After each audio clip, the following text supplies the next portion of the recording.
কিরে ছোট, তুই ঝাঁট দিয়ে ময়লাগুলো আমাদের দিকে ফেলছিস কেন? ফেলেছি, বেশ করেছি। তুই কি পায়ে পা তুলে ঝগড়া করবি টুম্পা? গায়ের উপরে উঠে যাচ্ছ মাঝে মাঝে তুমি। আমাকে মেরে ফেললো গো। এই কি হয়েছে এই টুম্পা? দাদা তোর টাকা আছে বলে কি তুই সবসময় চেঁচিয়ে আমাদের চুপ করে রাখবি? তোদের সঙ্গে কথা বলাটাই আমার পাপ হয়েছে। এই চলে এসো না।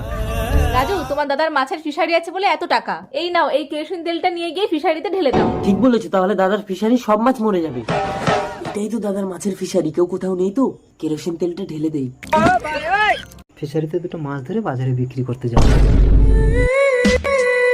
এ কি, আমার ফিশারির সব মাছগুলো মরলো কি করে? এ তো কেরোসিন। স্বামী, আমাদের ফিশারির সব মাছ মরলো কি করে?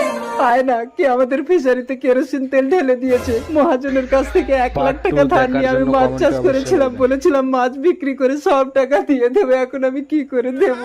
ওগো